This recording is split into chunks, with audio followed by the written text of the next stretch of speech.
Nem is lehet visszacsavarni. A 80 nap alatt Magyarország országjárás keretében Békés megyébe érkeztünk, itt kezdtük tavaly az országjárást, és most itt vagyunk a Mezőhegyes-Orosházai vasútvonalon.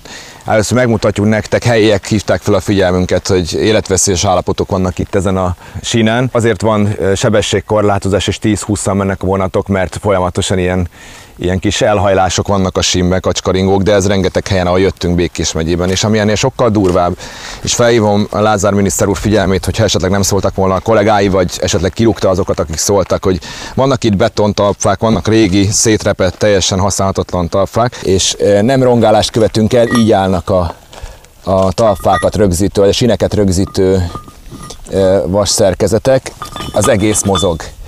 Én nem rongálok, hanem próbálom visszacsavarni ezeket a dolgokat, valamennyire vissza lehet, de ugyanúgy mozogni fog. Itt már nincsenek is benne, nézzék meg, ide ki vannak téve ezek a dolgok, ezek már láthatóan nagyon régen itt vannak mellette, mert teljesen szét vannak rozsdásodva ezek a dolgok. Ez a talpa. 2025-ben, miközben Krakkó és Varsó között 220-szal mennek a gyorsvasutak. Miniszter úr, ez közel van Mezőhegyeshez, ahova 50 milliárd forint közpénz ment el, amit utána átjátszottak egy alapítványnak.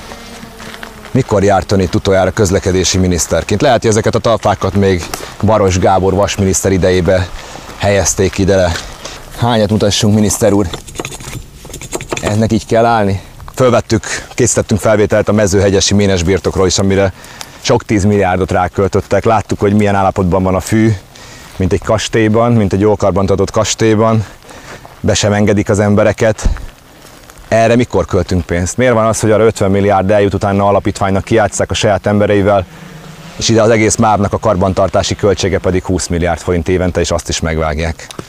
Meddig sétáljunk Orosházáig, miniszter úr?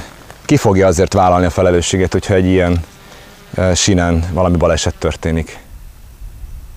Vége van.